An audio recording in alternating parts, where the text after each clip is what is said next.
Welcome all of you. Ji Kiran, aap please take over. Ji. Assalamu alaikum. My name is Kiran Amir and I am the Director of Operations at Parsa Echo, Pakistan Super Hub. I would like to welcome you all to yet another Echo session in series of Hepatitis Echo, supported by unrestricted educational grant by Ferosens Laboratories Limited, and it's in collaboration with Pakistan Society of Hepatology.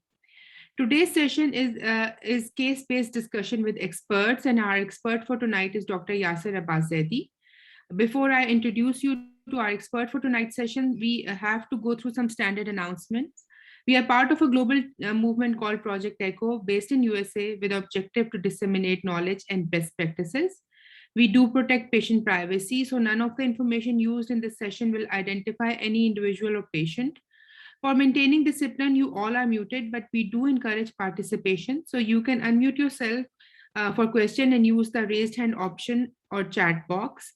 For CME credits, please contact Uzair, our coordinator. His number is mentioned on the banner. CME credits are affiliated with Jinnah Sindh Medical University. For the convenience of the folks, the session is bilingual. Please speak in Urdu or English, whatever language you are comfortable in. Our expert today is Dr. Yasser Abbas Zaidi, is a specialist healthcare professional working in a government-run facility, currently working as assistant professor gastroenterology in Nishtar Medical University in Multan. He has over 12 years of clinical experience and has been actively involved in teaching and training for both under and postgraduate graduates, as well as paramedical and general healthcare professionals. He has been Psycho since 2018. Dr. Yasser Zaidi has always been at the forefront when it comes to academic services, both inside and outside Parsa Echo. I will now hand over to Dr. Oj, who will be presenting two cases for tonight. Dr. Oj.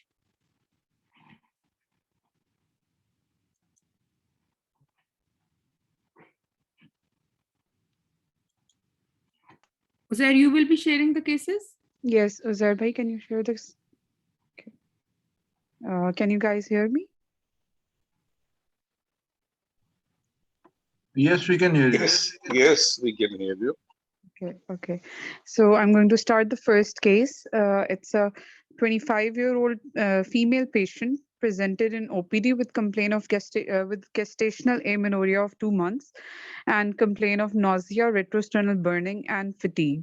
In 2015, she was diagnosed with hepatitis B, for which she took antiviral treatment for 6 months, and in 2019, but no record was available. On examination, she had epigastric tenderness and chest was bilaterally clear. Family history, mother had it's CV positive and brother was B positive, and no history of liver cancer. And in previous surgical history, she had an appendectomy done. Her October 2021 labs showed HP was 13.3 and TLC 10 and platelets 339 and ESR was 10. Bilirubin was normal and ALT/AST was more or less normal. PTANR was 13.6 by 1.0 and sugar was also normal. APRID was calculated to be 0.2 and her hepatitis C PCR was negative and hepatitis B virus DNA was 1197 international units per ml and HBe antigen negative and anti-HBe antibody was positive, whereas hepatitis D and anti-HIV were negative. Her ultrasound showed normal liver parenchyma, no splenomegaly or ascites, no SOL. Her fibroscan showed F0 to F1 Metaver score and median stiffness was 4.5 kilopascal. It was done in October 2021. The questions regarding this case are, what other investigations are required in this patient? And is she a candidate for antiviral treatment regarding hepatitis B? And is breastfeeding safe in this case? Thank you. Thank you, Dr. Oj. Yasser, मैं बड़ा quickly इसको summarize करूँगा. It's not an uncommon scenario. So we have a young girl, 25, who is pregnant 2 months, and previous history about 5 years back in 2015, she had some oral nucleoside analog, which there's no record available. Sorry, in 2019, and she took it for 6 months only. Brother has hepatitis B, but there is no history of liver cancer. And she has E antibody negative, E antibody positive disease. So it's basically E antigen negative case. And viral load is around 1200 units per mil. LFT is a normal, fibroscan looks very good. There is no evidence that she has advanced fibrosis. So basically सवाल ये है कि आप इसको हम कैसे आगे लेके चलेंगे, क्या हमने कोई टेस्ट और कराने हैं, प्रेगनेंसी रिलेटेड हमें इसे किस तरह से मॉनिटर करना है, ब्रेस्ट फीडिंग का सवाल तो बाद में आएगा। जी Yasir, over to you. Thank you very much, everyone. Sir, सबसे पहली बात ये है कि you are very right. This is a very common scenario. और इसमें अगर हम देखें तो एक typical childbearing age की एक खातून है who has presented was pregnant currently और she is diagnosed case of hepatitis B. और again जो कि हमें रोजाना क्लिनिक में ये चीज देखने को मिलती है कि पेशेंट को ट्रीटमेंट स्टार्ट हुई भी है इनिशियल, ये तो इसमें तो बहुत अच्छा वर्कअप हुआ है, लेकिन at times we get little agitated भी कि पेशेंट को बगैर इन्वेस्टिगेशन के उसको शुरू हुई होती है और at times hepatitis B surface antigen के ऊपर ही ट्रीटमेंट शुरू करा दी जाती है। इस कंडीशन में अगर हम देखें हमारे 2-3 इसके अंदर एंगल्स हैं जिसको वी नीड टू लुक। सबसे पहला एंगल तो ये कि she is pregnant, number 1। Number 2, अब हमने डिसाइड करना है कि is she a candidate for treatment और नॉट, और अगर वो एक ट्रीटमेंट कैंडिडेट है तो what is going to be the duration of treatment and what are the drugs that we are going to use for this patient. तो ये मेरे नजदीक इसके एंगल्स आते हैं। एंड आफ्टर दैट जिस चीज में हमें इसको देखना है सिनेरियो में वो इसकी चाइल्ड बर्थ है कि आगे जो चाइल्ड बर्थ होगी उसमें क्या होगा और हमारी मिथ्स और कॉमन चीजें क्या हैं कि जिसको ब्रेस्ट फीडिंग करानी है या नहीं करानी, जो कि एक पहले उसके आती है। सबसे पहला जो मैं इसमें हमारा क्वेश्चन है वो ये है कि what other investigations are required. Number 1, सबसे पहली चीज जो हमने करनी है वो ये करनी है वी नीड टू सी कि आया कि इस पेशेंट को प्रॉब्लम क्या है। तो अगर हम इसकी एक्टिव कंप्लेंट देखें तो दैट इज पेन एब्डोमेन, और पेन एब्डोमेन के साथ वो आई है। No doubt she is a known case of hepatitis B और उसकी अपनी कॉम्प्लिकेशंस अपनी जगह पर हैं, लेकिन उसका हमने पहला इशू देखी है that is nausea, retrosternal burning and fatigue. तो मोस्ट लाइकली इसके अंदर जो है सिलसिला वो पेशेंट को अभी क्योंकि इसमें प्रेशर इफेक्ट्स भी नहीं है, वो भी नहीं है, तो इसके अंदर patient is suffering from simple GERD like symptoms which are hormonal in origin and can be easily explained with her pregnancy. तो with her pregnancy हमें इसको देखने के लिए we cannot rule out just on the basis of examination. हमें patient को thoroughly examine करके we need to send some investigations which include investigations including ultrasound of the abdomen होना चाहिए इसके अंदर पेशेंट की ECG जरूर करानी चाहिए हमें। इसके अंदर we need to rule out pancreatitis in this patient in the form of serum amylase and lipase, और and yes, not to forget patient का H pylori status भी हमें इसके अंदर देखना चाहिए। और while keeping in mind के jumping on the treatment wagon के ऊपर जल्दी से सवार होने से पहले we need to see if the patient's symptoms are controllable with simple medicine.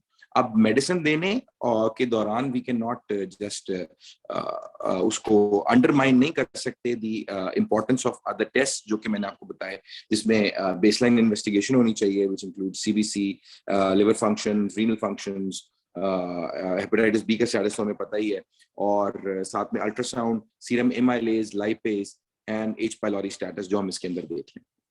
तो अदर इन्वेस्टिगेशंस में सर मेरे नजदीक तो यही चीजें हैं जो हमें अंडर कंसिडरेशन रखनी।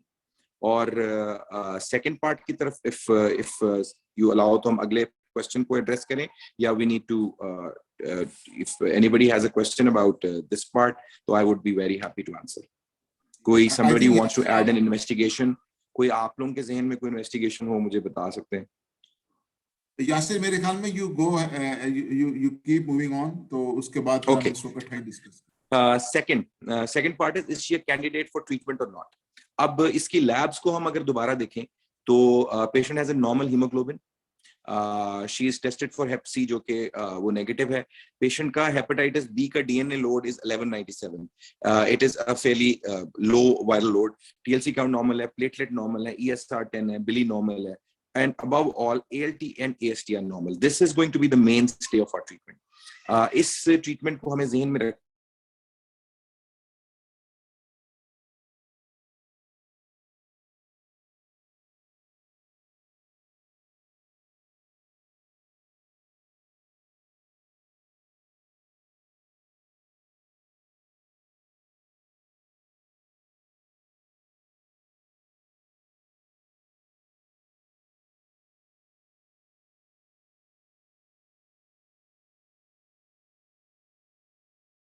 an immunocompromised state, तो पेशेंट को हमने फ्लेयर से बचाना है और हमने डिसाइड करना है कि ट्रीटमेंट करनी है या नहीं करनी।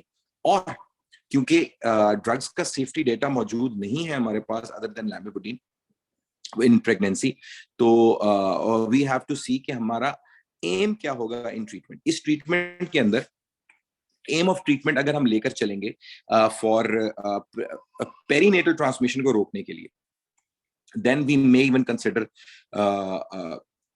treatment of this patient close to delivery.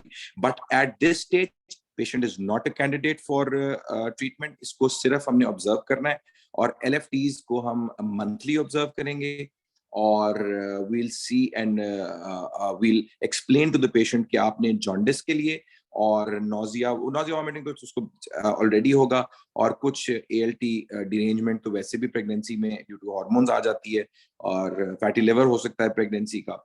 इस सारे को जहन में रखते हुए we will move on and keep monitoring the patient safely और towards the end of the labor towards the end of the pregnancy हम patient को reevaluate करेंगे with LFTs and all।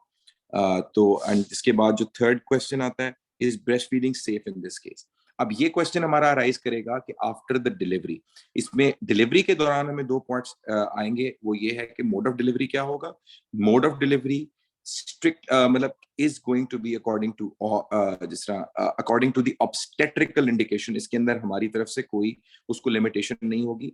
Transmission of virus का जो rate है that is equal in both routes, चाहे transvaginal हो चाहे ट्रांसएब्डोमिनल डिलीवरी हो, दोनों के अंदर जो ट्रांसमिशन ऑफ वायरस में कोई भी चेंज नहीं है। तो the mode of delivery is going to be as per obstetrical indication and breast feeding, yes breast feeding is going to be safe in this patient और इसमें आप पेशेंट को you will not stop breast feeding. तो if there are any कोई इसमें कोई anybody has a question या कोई अनआंसर्ड चीज हो तो I am all the forum is open for discussion. Thank you Yasir, आपने काफ़ी इसको एलैबोरेटली एड्रेस किया है। यहाँ पे मेरे एक दो कमेंट्स हैं and then we will have some other questions और कमेंट्स आल्सो। एक जो इश्यू राइज करता है वो यूजुअली है कि अभी तो देयर इज नो इंडिकेशन, जिस तरह आपने बताया एज पर गाइडलाइंस, तो कितने मंथ्स पे we should be repeating viral load, क्योंकि यहाँ पे दो चीजें हैं ना, एक तो हम पेशेंट की ट्रीटमेंट की बात करते हैं, ट्रीटमेंट पर से चाहिए, और दूसरा ये है कि treatment for the sake of reducing transmission, जो मदर टू चाइल्ड ट्रांसमिशन है उसको रोकने के लिए।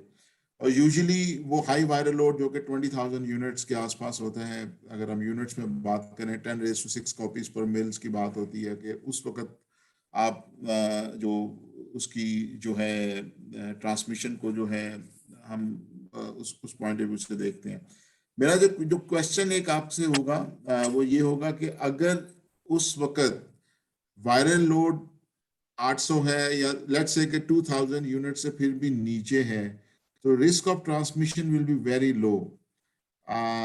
तो उस सूरत में आप कितने को कंसर्न होंगे whether you leave it like that, क्योंकि just explaining to the family कि रिस्क ऑफ ट्रांसमिशन बहुत कम है, इतना वायरल लोड लो है, तो और हम इसको एक रेगुलर फॉलोअप में जो है ना उसको चलाएंगे।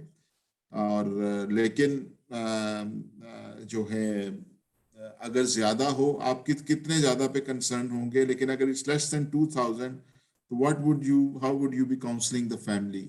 जी यासिन। इसमें sir data is very clear on this. ये जिस तरह कि आपने बताया कि मैं इसमें आपको सिंपल जो डेटा की उसकी एक लाइन में इसको समराइज कर देता हूँ कि if in the initial investigation, जिस तरह ये केस है, this is a low risk case जिसमें LFTs भी नॉर्मल है और बी का DNA लेवल भी कोई बहुत ज्यादा नहीं है। This is a low risk case और इसके अंदर डेटा सजेस्ट करता है कि the PCR is going to be repeated in the third trimester of pregnancy. As soon as the patient enters into the third trimester of pregnancy, we will repeat the quantitative DNA. और जिस तरह मैंने इसके अंदर कहा था कि pregnancy जो है it's immune deficient stage, not immune deficient तो नहीं कहना चाहिए, एक इट्स इम्यूनो कॉम्प्रोमाइज स्टेट, चलें यूं कर लेते हैं। तो in the third trimester of pregnancy start होते ही we are going to repeat the DNA levels.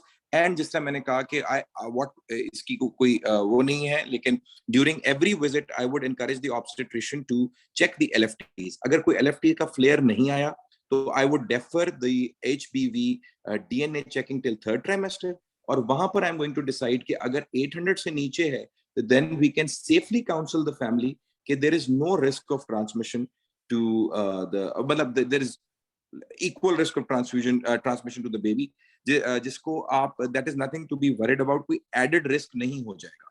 तो we can always counsel the family कि आप इसको continue करें and we are going to keep an eye on it, और उसको बाकी months में भी LFTs के through monitor करते जाएंगे। अब क्वेश्चन सर वहां पर आ जाएगा जहां पर ये द वायरल लोड अगर हाई आ जाए, 2000 इंटरनेशनल यूनिट से ऊपर चला जाता है लोड, या LFTs डिरेंज हो जाते हैं, ऐसी सूरत में एक डिबेटेबल चीज आ जाती है कि अब यहाँ पर आप जो ट्रीटमेंट शुरू करेंगे वो आया that is going to be for decreasing the risk of transmission, या you are going to embark on the treatment wagon जिस वक्त in the form of the treatment of the mother. तो then you are going to see according to the guidelines कि patient का viral load ज्यादा है, patient के LFTs derange हैं, patient is at risk of a flare, then you are going to start treatment with high genetic barrier drug. उसको आप जिस वक्त we are going to start, अगर you are going to start it to decrease the incidence of transmission to the baby, then it is going to happen up till 3 months after the delivery up, you can stop it. But if the patient is a candidate for treatment by that time, so then we are going to use the standard rules according to the guidelines कि patient को एक consolidation phase, induction phase देंगे, and then after we will wait for seroconversion, and then 2 years का उसको एक consolidation phase देकर उसको हम फिर later on फिर बंद करेंगे according to HBV status. ठीक है, ओके। और जो एक और चीज़ है जो which I would like to point out, हमारे पास जो ऑप्शन आजकल है वो TDF की है in pregnancy, which is considered, जो कि अप्रूव भी है प्रेगनेंसी के लिए।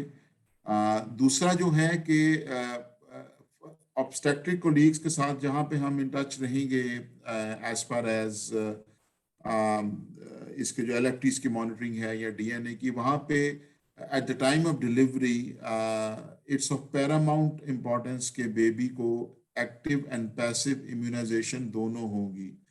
और अगर माँ का वायरल लोड कम है और बेबी हैज बीन एक्टिवली और पैसिवली इम्यूनाइज्ड, और कंडीशन ऐसी है कि हमने वालदा का ट्रीटमेंट शुरू किया है, तो she can breast feed the baby. तो ये इसको भी आप जहन में रखें इसे। Uzair, if you can stop share. Meanwhile, Dr. Aziz Ahmed has raised hand. जी सर, आप जी, मैं ये कहना चाह रहा था, अभी जो डॉक्टर यासर ने बात की कि in fact for reduction of perinatal transmission risk what should be the cut off, क्योंकि उन्होंने दोनों को मिक्स अप करके बताया डॉक्टर साहब ने कि वायरल लोड ज्यादा आप पेशेंट को ट्रीट करने जा रहे हैं या पेरिनेटल मोर्टेलिटी ट्रांसमिशन कम करने जा रहे हैं। तो ट्रांसमिशन को कम करने के लिए cut off point the range LFTs की या पीसीआर की, उसकी क्या वायरल लोड की वो क्या? हाँ जी, मैं असल में इसको समराइज करने के लिए शायद थोड़ा सा कंफ्यूजिंग बना गया। सिंपल अगर आप कट ऑफ्स की बात कर रहे हैं, 800 से नीचे है तो there is no need for any, जिसे कहना चाहिए कि ट्रीटमेंट। ठीक है जी। जो ग्रे एरिया है that is between 800 to 2000, that is a grey area, and if the viral load is more than 2000 तो then the patient becomes a treatment candidate. ठीक है, और ट्रीटमेंट कैंडिडेट बनने का मतलब ये है कि patient is a treatment candidate for hepatitis Yeah, it's clear B now. Yes, infection, yes. despite उसमें regardless of उसकी pregnancy and all. ठीक है जी, if that makes it any clear. Yeah, it is quite clear now. Yeah.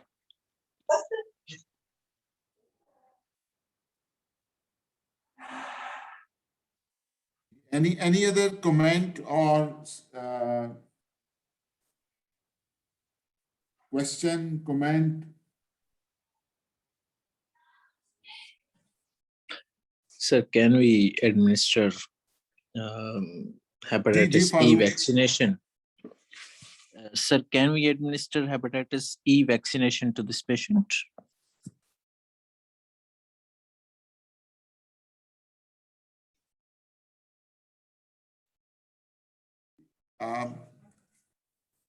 Pregnancy में generally कोई issue होता नहीं, लेकिन ज्यादा बेहतर होता है कि पहले हो जाए। यासिर, आपका कोई है इस पे कोई take, if you have any take on that? Sir, I am sorry, मेरी थोड़ी सी आवाज ब्रेक हो गई थी। Can I have the question again? Question is about hepatitis E vaccine in this patient. Hepatitis E. Hepatitis E vaccine. Sir, आवाज break हुई है। E for elephant. Yep, E for elephant.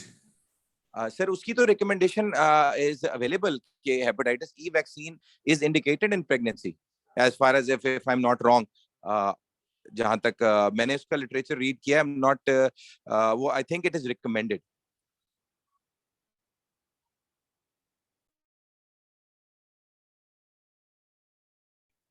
मेरा क्वेश्चन सर ये, जी Farooq, please go ahead. Sir मेरा question ये था, क्योंकि ये एक प्री एग्जिस्टिंग लिवर डिजीज है इस पेशेंट को, तो वैसे जनरली तो रिकमेंडेड है hepatitis E vaccination in pregnancy, before pregnancy rather. अगर प्रेगनेंसी कंफर्म हो चुकी है तो उसमें हमें देनी है, लेकिन प्री एग्जिस्टिंग जब लिवर डिजीज होती है, जिस तरह उसमें किसी भी टाइम फ्लेयर हो सकता है, तो सिमिलरली ये जो हमारा केस डिस्कस हो रहा है, इसमें तो फिर देनी बनती है। आपका क्या ख्याल है? Sir sorry, I would like to interrupt this. Hello जी यासिर, प्लीज। जी सर, मैं इसमें ये जो हेपेटाइटिस ई की वैक्सीन का जहां तक ताल्लुक है, इसमें ये प्री एग्जिस्टिंग लिवर डिजीज से I am not very much convinced कि that is a reason to vaccinate the patient. Patient को जो वैक्सीन हमने करनी है फॉर हेपेटाइटिस ई, वो that is due to association between hepatitis E, fulminant hepatic failure and pregnancy. इसमें pre existing liver या कोई को एग्जिस्टिंग वायरस से इसका ताल्लुक नहीं होगा। तो that I wanted to add to that question. जी, और एक चीज में डॉक्टर अजीज साहब ने सवाल किया था, मैं अभी गाइडलाइंस देख रहा हूँ, और यूजुअली जो गाइडलाइंस में इन्होंने कट ऑफ्स जो डॉक्टर अजीज भी पूछ रहे थे, ई एंटीजन नेगेटिव के लिए 2000 यूनिट का है, अगर एल नॉर्मल है। बट अगेन इशू फिर वही आता है कि ये बास का तो आपका क्लिनिकल डिसीजन भी हो जाता है, अब वो 1400 है या 1900 है, आप कितने कंफर्टेबल हैं। But of course on this value आपका जो एम होगा वो reduction of mother to child transmission है, जिसमें आपको लास्ट मंथ में आप लास्ट 4 to 6 वीक्स में आप दवाई शुरू करेंगे and they will continue for another 3 months।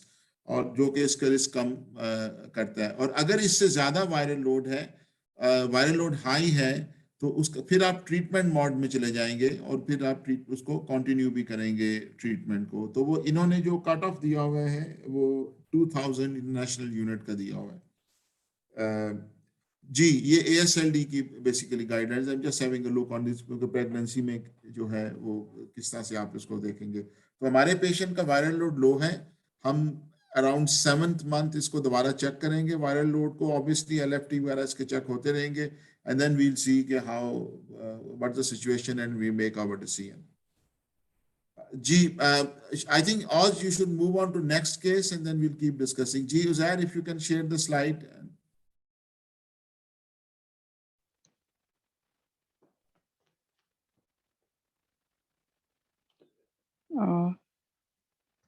Okay, I'm going to start the next case now. The second case is a 56-year-old male diagnosed case of C positive since 2004, presented in OPD with complaint of chest heaviness and anxiety and body aches. He was recently diagnosed with HBs antigen positive, took antiviral treatment for hepatitis B, but no record was available. On examination, abdomen is soft and non-tender, chest is bilaterally clear. Her wife, family history wife was C positive. Investigation shows in February the HB is 14.1, TLC 7.2, platelet 148, and CRET is normal. Bilirubin is 0.5, and ALT, AST is 31 and 29 respectively, and albumin is 4.6. Anti-HCV positive and HBs antigen positive, but hepatitis C PCR is negative, and hepatitis B virus shows a high viral load, more than it's above 2100. And in July, the more or less CBC is the same, and CRET is also normal. Bilirubin is 0.8, and LFTs are more or less the same as previous. Anti-HBe antigen negative and anti-HBe positive. Delta virus is negative, and HIV is also negative. And the B viral load is the same as February. The FibroScan showed F0, F1 Metaver score, median stiffness was 4.6. Ultrasound showed normal liver parenchyma and no splenomegaly or ascites, and no SOL. The question is, what other investigations are required in this patient, and the same, should we start antiviral treatment, and how should we counsel the patient? Thank you. Thank you. Thank you, Dr. Raj. Very quickly, this is an elderly gentleman, 55 plus, and hepatitis C serology is positive, but PCR is negative. Body aches and pains and fatigue. Again, has had hepatitis B treatment, but no record available. So on investigation, it is E antigen negative disease with viral load more than 20,000 units per ml. So FibroScan is good, ultrasound is normal. तो अब फिर वही question है कि do we need to do any other investigation, or should we be starting him on treatment, and some words about counseling the patient. Ji, Yasir, over to you. जी sir, ये this is again, अगर हमारे OPD, can everybody hear me? Yes, we can hear you. First of all, मैं थोड़ा सा apologize करूंगा for the background noise. तो if there is any, तो I apologize in advance. अच्छा, this is a case जो कि हमारा usual OPD में present होने वाला आदमी है. This is a 55-year-old gentleman who is presented to our clinic, or usually they are looking for treatment for this cause. He's a diagnosed case of chronic hepatitis C, and he complains of chest heaviness, anxiety, and body aches. He was recently diagnosed with hepatitis B surface antigen and took antiviral treatment, but no record was available. अब जिस तरह मैंने पिछले वाले scenario में आपको बताया था, इसमें भी वही बात है कि आपके पास पिछला रिकॉर्ड अवेलेबल नहीं है कि उसमें उसको किस बेस के ऊपर ट्रीटमेंट शुरू हुई, किस बेस के ऊपर उसको ट्रीटमेंट स्टार्ट होने के बाद किस बिना पे उसको एंड किया गया, we do not know. Sometimes किसी ने महीना ली होती है, समटाइम्स किसी ने 3 महीने ली होती है, समटाइम्स किसी ने ली होती है 6 महीने, और या ज्यादा अगर बहुत वो हुआ तो चेक किया पेशेंट को, जैसे ही BDNA नेगेटिव हुआ उसको रोक दिया जाता है। This is a very Fairlie common practice. अगर मैं इस केस को वन वर्ड में डिफाइन करूं तो this is hepatitis B antigen negative chronic hepatitis B infection. Hepatitis B E antigen negative chronic infection जिसको कहते हैं, जो इसका न्यू नॉमेनक्लेचर है। तो इस इन्फेक्शन की प्रेजेंस में अगर हम इसको देखें तो रिकॉर्ड में आई बिलीव इसकी तकरीबन सारी ही इन्वेस्टिगेशंस हुई हुई है। अगर आप if you want to add on this, we used to do it, but currently ये इतना ज्यादा indicated भी नहीं है। We can check the hepatitis B genotype in this case if we want to, but that would be more academic rather than उसके अंदर कोई patient prognosis और patient की further treatment management में कोई फर्क नहीं पड़ेगा इससे। तो यूजुअल हमें वैसे ही पता है कि मोस्ट कॉमन जो जीनोटाइप है हेपेटाइटिस बी की, वो that is D. The hepatitis B D genotype is available and most common in Pakistan. उसके बाद हम पेशेंट का लिवर सिंथेटिक फंक्शन चेक करेंगे एंड लिवर का स्टेटस देखने के लिए हम उसकी बेसलाइन इन्वेस्टिगेशंस के साथ PT, INR, एल्ब्यूमिन, यस हमें उसका अल्फा फीटोप्रोटीन चेक जरूर करना चाहिए, जो कि इस केस में मिसिंग है। लेकिन I am seeing on the record के ये पहले भी चेक नहीं हुआ। तो दैट इज वन थिंग जो कि इसके अंदर हमें देखनी है। Ultrasound is normal and does not show any signs of cirrhosis, तो we are pretty much covered from that and के पेशेंट को as there is no cirrhosis, तो chances of having an SOL would be lesser as compared to somebody who has cirrhosis in this case. तो alpha fetoprotein मैं इसके अंदर recommend करूंगा कि वो चेक किया जाए, और इसके अलावा कोई एडेड इन्वेस्टिगेशन नहीं करवानी चाहिए। Sir if you want to add anything on this, या मैं अगले उसके ऊपर चलूं? जी please go ahead. Acha. Now the second question is, should the patient be started on with treatment or not? अब इसके अंदर हमारी जो considerations हैं वो थोड़ी सी change हो जाएंगी। इसमें patient के infection status के बरअक्स उसको हमने treatment offer करनी हमें पड़ेगी। उसके अंदर हमें जो जो चीजें उसकी देखनी है वो ये है कि patient की age नंबर 1,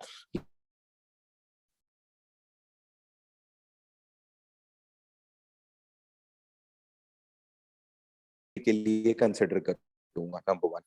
नंबर 2, मैं पेशेंट का जो पेशेंट डिस्पाइट द फैक्ट कि पेशेंट के ALTs आर नॉर्मल, पेशेंट का मैं जो है that is the other consideration जिसकी वजह से मैं इसको ट्रीटमेंट के लिए कंसिडर करूंगा।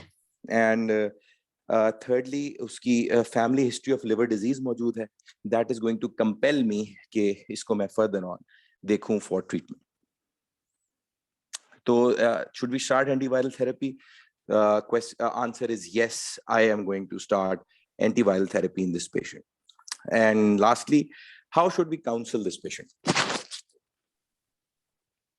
इस patient को counsel करने के लिए हमें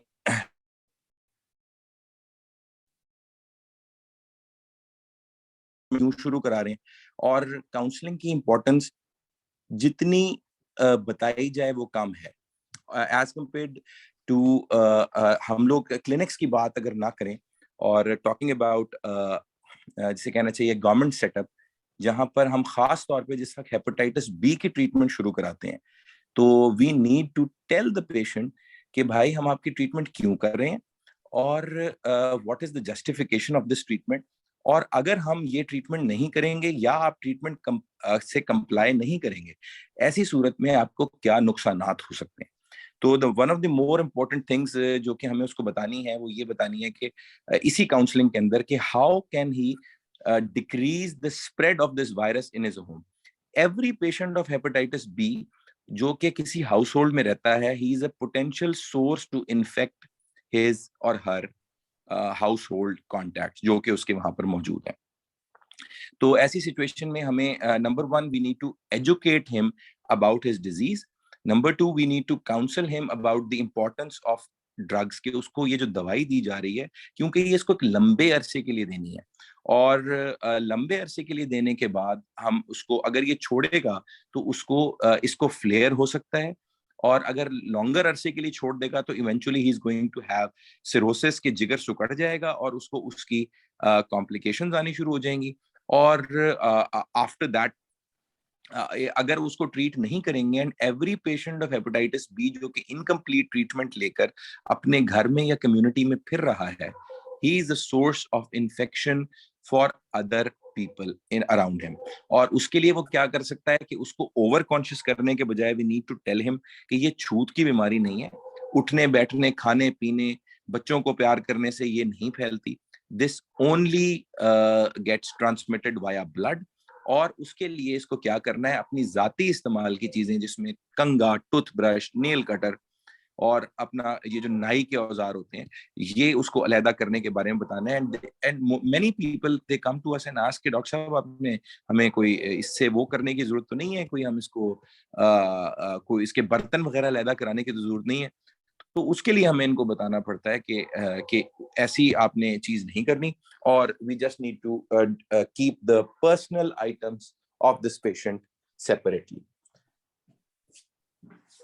एंड मोस्ट इम्पोर्टेंटली जो जब स्प्रेड की बात आती है तो वी नीड टू एम्फसाइज के पेशेंट की फैमिली स्क्रीनिंग सबसे ज्यादा इम्पोर्टेंट है कि अगर उस पेशेंट की आप फैमिली स्क्रीनिंग एडवाइज नहीं करेंगे तो एक तो आप you are not going to find the missing millions, एक तो वो रीजन इसकी, और सेकेंडली all those जो कि मतलब आप स्क्रीनिंग के बाद उसी के हाउस होल्ड कॉन्टैक्ट्स को we need to emphasise the fact कि उनकी तमाम घर वालों की जो क्लोज हाउस होल्ड कॉन्टैक्ट्स हैं स्पेशली द स्पाउस उनकी हमें वो करनी चाहिए, अपना स्क्रीन करके इनको वैक्सीनेट करना चाहिए. तो that is more or less more of जो मेरे ज़हन में है. Sir, would you like to add anything? Thank you Yasir. मेरे ख्याल में इसमें कोई दूसरी राय नहीं है कि we need to treat this patient. Generally clinic में what I do is कि मैं ऐसे लोगों को बायोप्सी ऑफर करता हूँ और वो सारे ही रिफ्यूज कर देते हैं अपफ्रंट, बट मैं बायोप्सी की बात जरूर करता हूँ. But keeping this in mind के जो कि उसकी एज है और वायरल लोड हाई है तो वी नीड टू ट्रीट. और जब हम उनसे ट्रीटमेंट की बात करते हैं वी आर वेरी क्लियर कि this is going to be a life long treatment and you are not going to stop it. मैं तो उनसे ये बात ही नहीं करता कि ये सरफेस एंटीजन कब होगा क्या होगा, क्योंकि उसके चांसेस कम होते हैं और वी आर मॉनिटरिंग. वो अगर 3 से 5 साल बाद कोई सिनेरियो बनता है तो वी कैन ऑलवेज सी. और इसके साथ 6 मंथली अल्ट्रासाउंड पे मैं ज़रूर फोकस करता हूँ कि वो ज़रूर कराएं. अल्फा फीटोप्रोटीन की बात हो गई, वो साथ हो जाए तो अच्छा है, लेकिन अल्ट्रासाउंड बाय गुड सोनोलॉजिस्ट जो है ना that's going to be very important. तो bear this thing in mind. पहले भी इसने 6 महीने इलाज किया और जिसने जितना भी इलाज किया और छोड़ दिया, this is not good. And ये उसी वक्त होता है जिस वक्त आपने प्री ट्रीटमेंट काउंसलिंग इतनी अच्छी नहीं की होती. यूजुअली वायरल डीएनए आप 3 से 6 माह बाद रिपीट कर देते हैं. अगर वो मुसलसल नेगेटिव है for 3 to 5 years you can check surface antigen negativity. अगर सरफेस एंटीजन सीरो कन्वर्जन आप अचीव कर लेते हैं then there may be a case for consideration, जिस तरह ईजल गाइडलाइन पर बता रही है. लेकिन इस एज में you just need to be very very careful और इतने वायरल लोड को इस एज को आप इग्नोर ना करें. ALT नॉर्मल भी है, आपने एप्री स्कोर बड़ा अच्छा देखा, आपने फाइब्रोस्कैन भी देखा बहुत अच्छा है, ठीक है ना. तो इस तरीके से जो है ना we take this up. Counselling की बात मेरे ख्याल में काफी एडुकेट होगी इसमें. Vaccine is very important. वो जो है यासिर ने बताया और फैमिली को. और यूजुअली जो हमारे पास कपल्स आते हैं अगर एक स्पाउस को है तो वी आस्क के दूसरा स्पाउस जो है वो अपना सरफेस एंटीजन चेक कराए. If negative we go for 0, 1 and 2 hepatitis B vaccine, and nearly 6 to 8 weeks after the third dose anti-HBs titer जरूर कराते हैं husband and wife में जो भी जिसको भी वैक्सीन लग रही है. It's not required for other people. वो आप उनको 016 पे भी ले जा सकते हैं. तो just need to be careful क्योंकि इसकी transmission जो है वो sexual transmission exist करती है. Uzair, if you can stop share, and we would like to have some comments and questions. जी अस्सलाम वालेकुम डॉक्टर साहब. जी सर. इसमें सर ये तो बात होगी कि ट्रीटमेंट कैंडिडेट है ये, उसको देना पड़ेगा और मॉनिटर भी करना पड़ेगा एज की वजह से. इसके चूंकि ये HCV पॉजिटिव है तो इसका PCR नहीं करवाना चाहिए साथ साथ में, कहीं वो हेपेटाइटिस C ना फ्लेयर हो जाए. जी वो नेगेटिव है. PCR की रिपोर्ट Positive इसमें है, वो नेगेटिव है. वो हुई है मेरे ख्याल में, आप मिस कर गए, वो नेगेटिव है. अच्छा हाँ जी ठीक, thank you sir. But it's a very valid point. ये HCV का PCR must है. जी फारूक, if आप kindly unmute करें.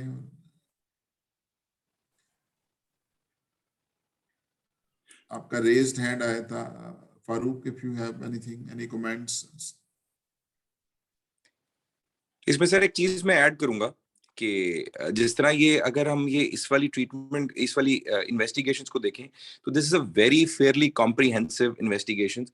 खास तौर पर जिसमें एम्फसाइज करना चाहता हूँ, इसमें anti-HIV की चेकिंग बहुत जरूरी है, क्योंकि हम ये देख रहे हैं कि ये वाइफ एंड हस्बैंड दोनों देर कैरिंग वायरसेस, और जो है इसमें हिस्ट्री के साथ साथ HIV जरूर चेक किया करें अपने जो हमारे पेशेंट्स हैं, जो टॉकिंग अबाउट द एरिया जो कि हम ड्रेन करते हैं यहाँ पे इन south of Punjab.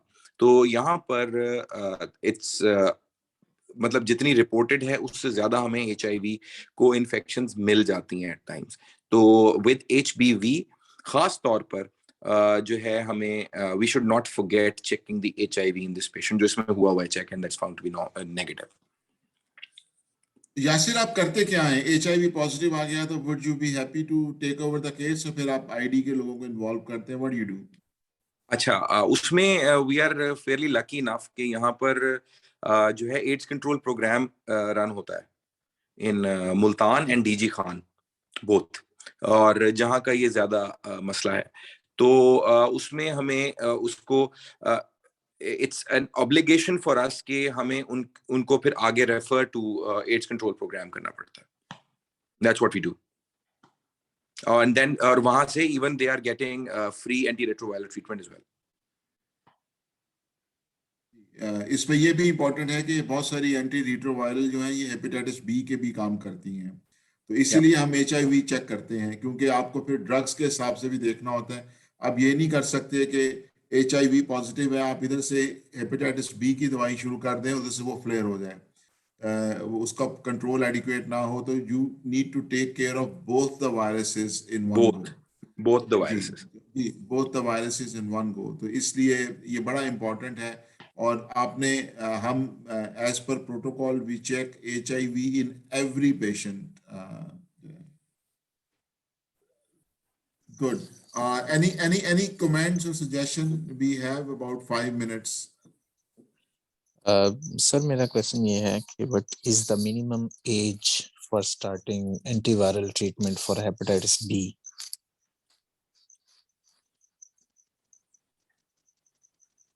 Ji Yasir, children में पीडियाट्रिक पॉपुलेशन? सर इसका जो कट ऑफ है I am not sure about it, but जो क्योंकि it's more of a paediatric thing, लेकिन आई थिंक इट्स 12 years और 8 years. 8 है 12 है, if you can shed some light on it. मेरे पास अगेन एग्जैक्ट आंसर नहीं है. आई कैन चेक इट और मैं फारूक शेयर कर दूंगा आपके साथ. It has to be in the guidelines. लेकिन मैं आपको ये बता दूं, आई एम प्रीटी श्योर कि बच्चों में ट्रीटमेंट होता है. That's I am pretty sure, specially if they have chronic hepatitis B. ज्यादातर बच्चे जो हैं वो होते हैं जिनकी इम्यून टॉलरेंट बहुत जिसे आप E antigen positive chronic infection कहते हैं या इम्यून टॉलरेंट कहते हैं, जिसमें very high viral load, ALTs are normal, और यूजुअली ये वो फेज है जो साल हर साल चलती है, फॉर डेकेड्स चलती है। तो अभी तक तो हम उनको ट्रीट नहीं करते आए, लेकिन कुछ खबरें ऐसी आनी शुरू हो गई हैं कि ये गाइडलाइंस फिर रिवाइज होने वाली है next couple of years, so you may be treating them. तो I'll find out कि इसकी क्या है। मैं, अगर आप मुझसे जो कट ऑफ की बात कर रहे हैं तो आई थिंक मैं ऐसे कोई विदाउट एनी एविडेंस कोई आंसर नहीं देना चाहूंगा, क्योंकि लेकिन आई एम प्रीटी श्योर, मुझे इतना पता है कि बच्चों में ट्रीटमेंट होता है, तो इसमें कोई वो नहीं। Any other? इसमें मुझे सिर्फ इतना पता है कि entecavir is approved for treatment in children. जी, ये अप्रूव्ड है। Entecavir is approved for treatment in children. like I mean, next meeting we note it down and at least we can share some guideline. और अगर pediatric population में ज्यादा, we can always request Dr. Huma Chima to come and say a few words. लेकिन वो मुझे देखना पड़ेगा कि हम pediatric population कितनी डील कर रहे हैं यहाँ पे। Anyhow, any other question or comment? इसमें वो इसलिए कि इसमें रफ एस्टिमेट नहीं देना चाहिए, लेकिन जो पीडियाट्रिक पॉपुलेशन है उसमें एंटेकाविर जरूर लिखी हुई है, if I am remembering correctly. और but I am very much sure about कि टेनोफोविर जो है वो दैट इज आफ्टर 12 इयर्स, वो 12 इयर्स से पहले नहीं है। इफ ये वो तो I am sure about it. लेकिन एक नीचे भी है, that is most likely it's entecavir, और वो 8 इयर्स है या और भी शायद कम है, but I don't want to comment on that. Sir, what about hepatitis C minimum age of starting antivirals?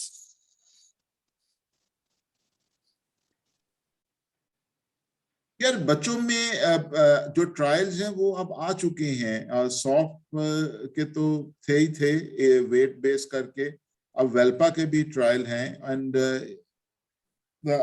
Guidelines में तो अभी नहीं आए, लेकिन 5 years प्लस बच्चों में they have gone for it, और ये बड़ी जल्दी आ जाएगा। अनफॉर्चुनेटली थोड़ा सा कसूर हमारा ये है कि हम पीडियाट्रिक साइट को टच ही नहीं करते, लेकिन मैंने ये पढ़ा भी हुआ है, और इसमें है कि बच्चों में डेफिनेटली देयर ट्रायल्स, और सिर्फ डोजेज की थोड़ी सी एडजस्टमेंट है इसमें। तो मेरे ख्याल में यहाँ पे पीडियाट्रिशियन, लेकिन इसमें तो कोई शक नहीं है फारूक के दे आर ट्रीटेड। अब तो बल्कि 3-5 साल ये इसकी बात हो रही है। तो हेपेटाइटिस सी का ट्रीटमेंट बड़ा सिंपल है, 3 months का ट्रीटमेंट है, जो अडल्ट्स में है, रिजल्ट्स भी एक्सीलेंट हैं, तो उसमें तो कोई वो नहीं है कि आप उसको अब उसको 13 साल 15 साल तक इंतजार करें बच्चे का इलाज करने की, वो चीज अब नहीं है। Thank you, sir. Okay, if there are no other question, thank you very much everybody. Kiran, it's over to you.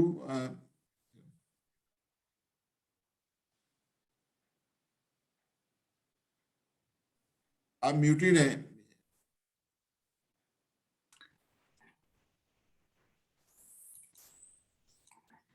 Thank you, Dr. Yasir, for your time. And we are also very grateful and thankful to Pakistan Society of Hepatology and Ferozins Laboratory Limited. I would like to thank our chairman, Parsa Trust, Mr. Chaudhry Sohail Akhtar, and Dr. Asad Ali Chaudhry, our director, Dr. Amna, our facilitator, Uzair, our coordinator, and Haris for IT support. Allah Hafiz from Islamabad. And Uzair, you can call off the meeting. Thank you, ma'am. Sure. Thank you, and Allah Hafiz everyone.